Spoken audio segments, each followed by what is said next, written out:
People tell me that the Canon EOS R5 Mark II specifications, the ones published on March the 6th, are a major letdown. But are they? Granted, they are a little vague, but don't assume that the camera will be boring. Why not assume it will be great? And that's what I'm going to do in this video.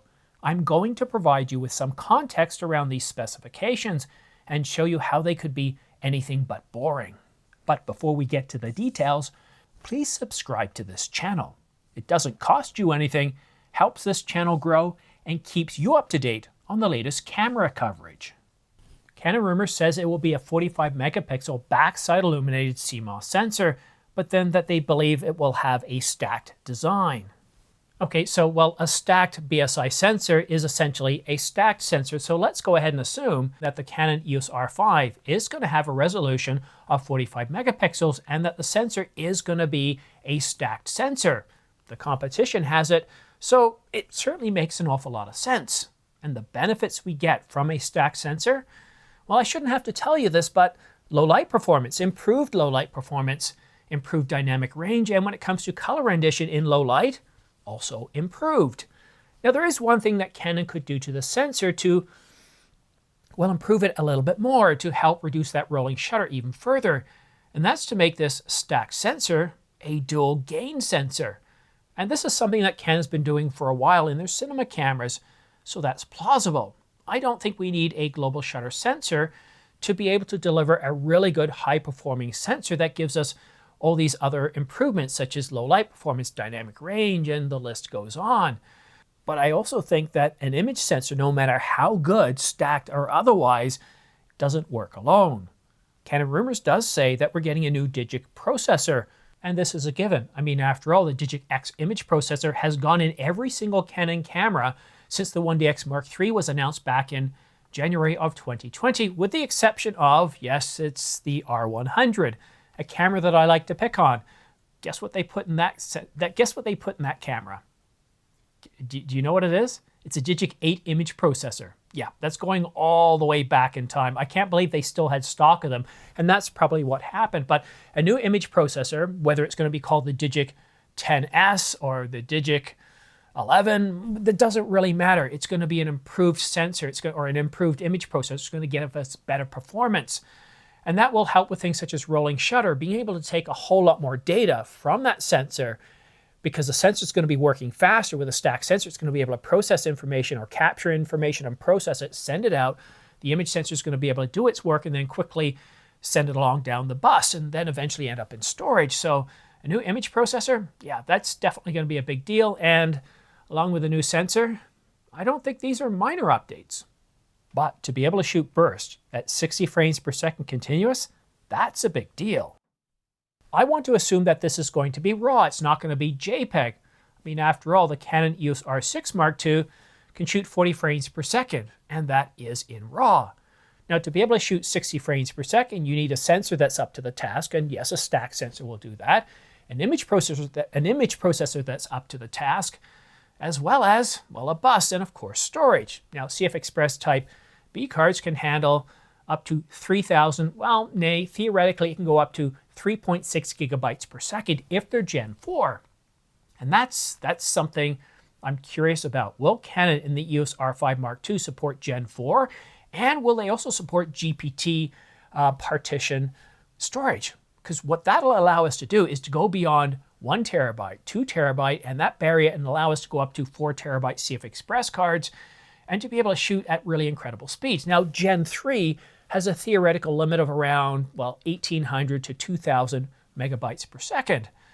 But still, even at, I think right now the fastest on the market is Angelbird's 1.48 gigabytes per second, and that's pretty fast. The Nikon Z8, which can shoot 20 frames per second lossless RAW, generates 1.2 gigabytes per second. Now, what Canon can do to get all the way up to 60 frames per second, again, this is at 45 megapixels, the same resolution as the Nikon Z8 and Z9. Well, there's one thing they can do.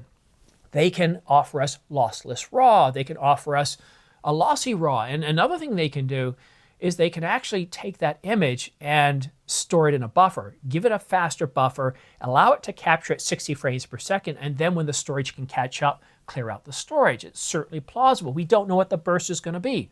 1 second, 2 seconds.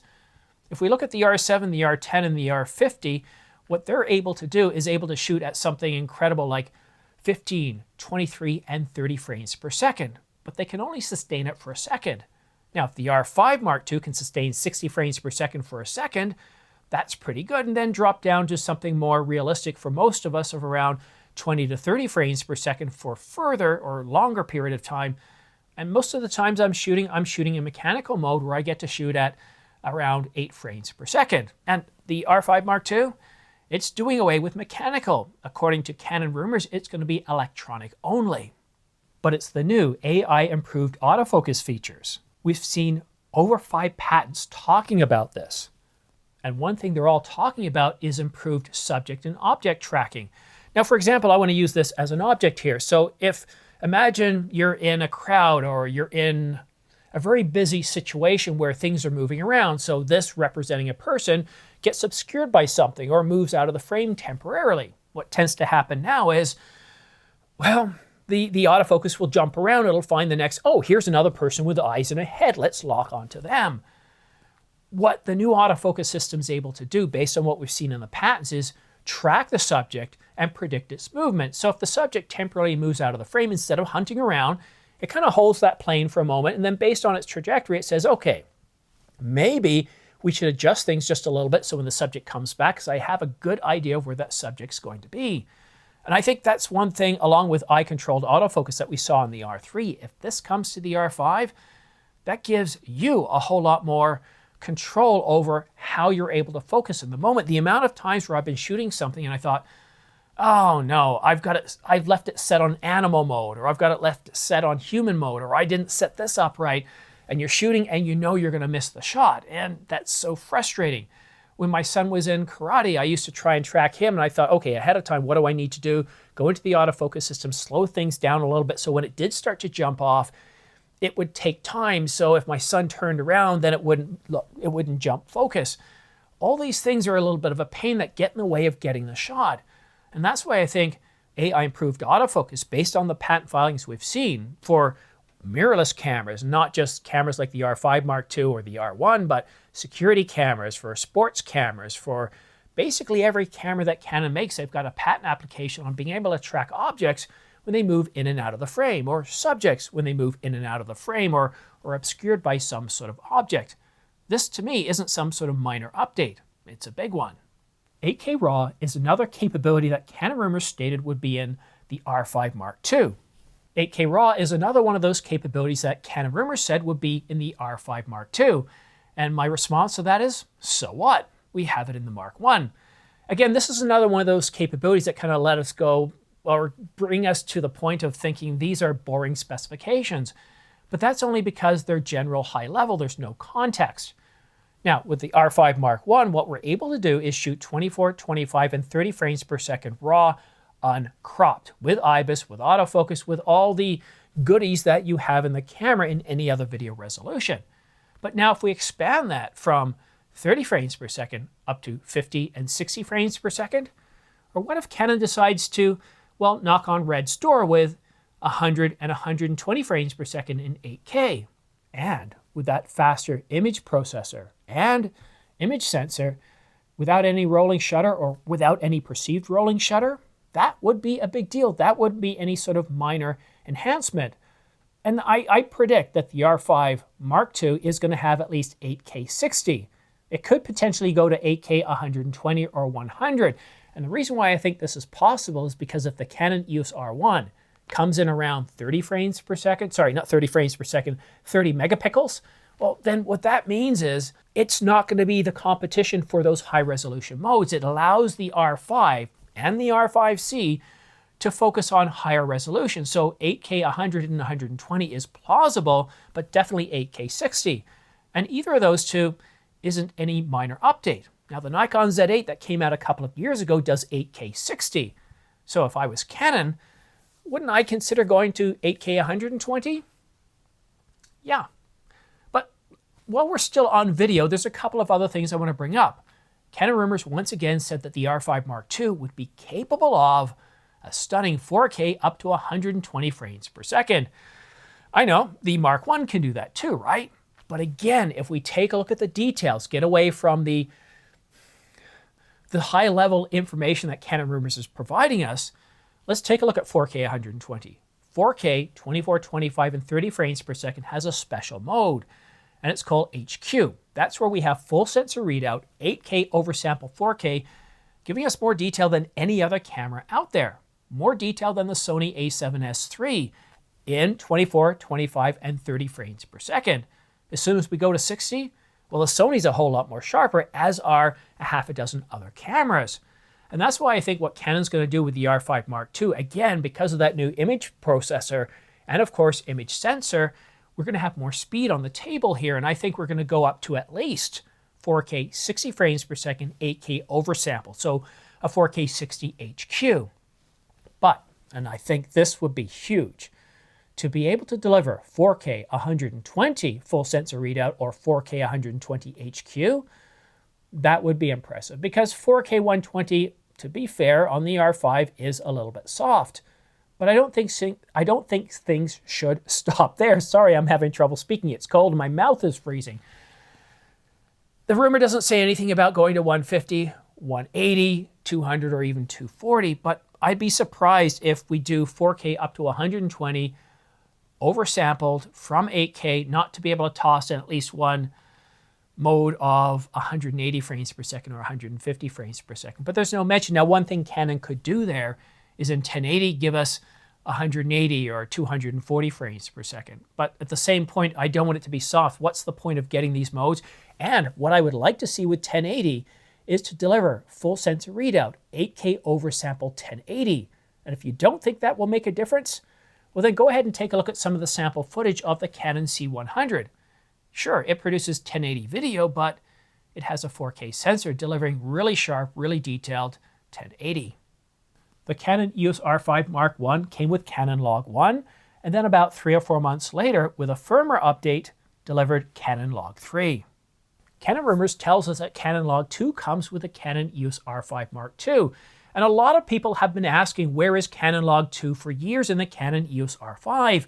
And there are ways to get that dynamic range that you get with Canon Log 2 in the R5, but it's not like you're going to go and select it in the menu. And the difference between Canon Log 2 and Canon Log 3, for example, is Canon Log 2 gives you a little bit more detail in the shadows than Canon Log 3, but the trade-off is you get a little bit more noise than you do in Canon Log 3. But there are certain scenarios where you'd want to shoot in Canon Log 1, Canon Log 2, and Canon Log 3. And based on what Canon Rumors is telling us, we're going to get all three in this camera, so you get to choose. And I think this is a good thing. I think this makes sense. Give the power to the person with the camera to be able to make a decision as to which one to grade with. Now, these specs that we have here, they're certainly plausible. They're based off of what Canon Rumors has gathered from multiple sources.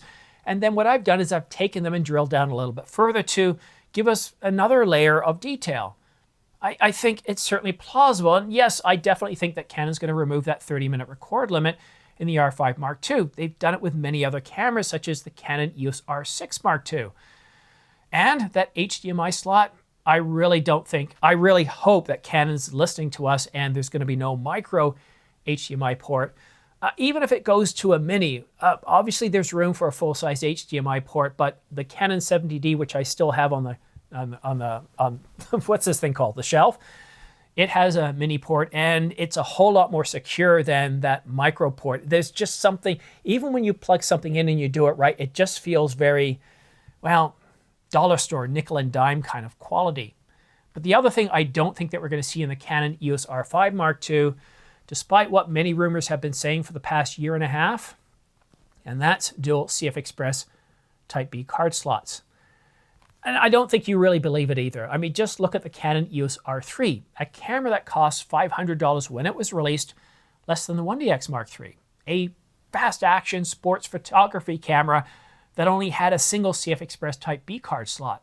And that's kind of a big deal. So if that camera didn't get it, I don't think it's a very good, I don't think the odds are in our favor that we're going to see it in the EOS R5 Mark II. But again, a new image processor, a new sensor, a stacked sensor, improved AI autofocus, up to 60 frames per second, all the video modes and capabilities.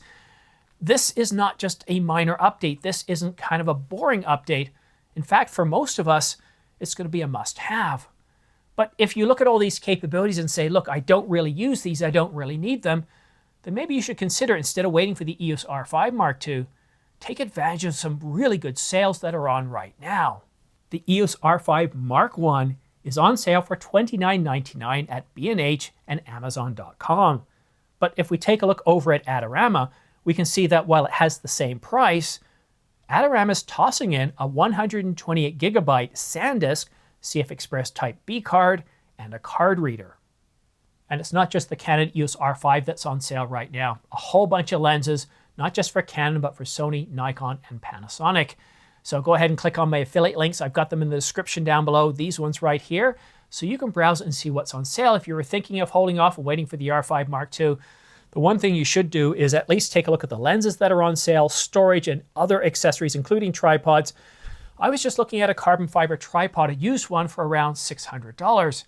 One thing I think it's important to disclose instead of burying it down in the comments, if you do use my affiliate links, I do get anywhere from 2 to 12% back, which really does help support this channel.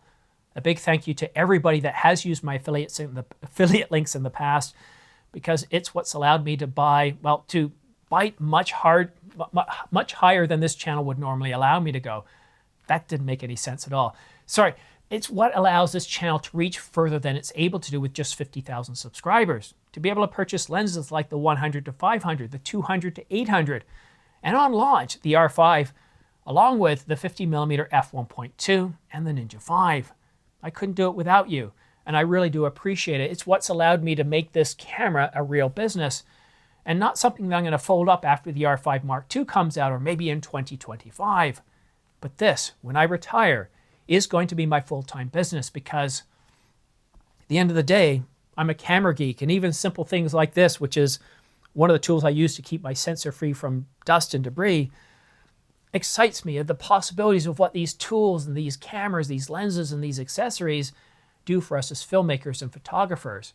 I'm really looking forward to 2024, the first half where we see two impressive cameras, the R5 Mark II, the R1, but also mindful of what Sony's about to do with the FX camera, the FX3 Mark II, or another FX camera, a vlogging camera, and Panasonic.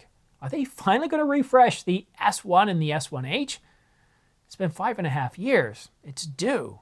I'm really looking forward to that. And of course, Nikon. Nikon just bought Red. I mean, we were looking forward to the Nikon Z6 Mark III, and now Nikon's bought Red? Wow.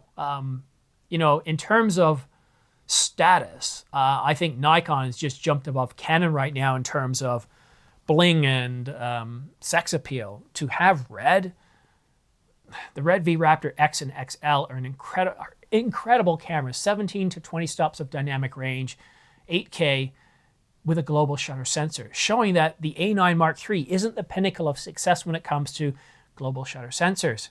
2024 is going to be a good year.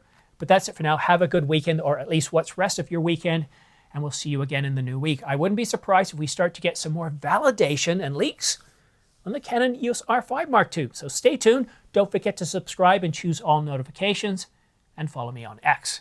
That's it for now. Have yourself a great weekend, guys. We'll see you again soon.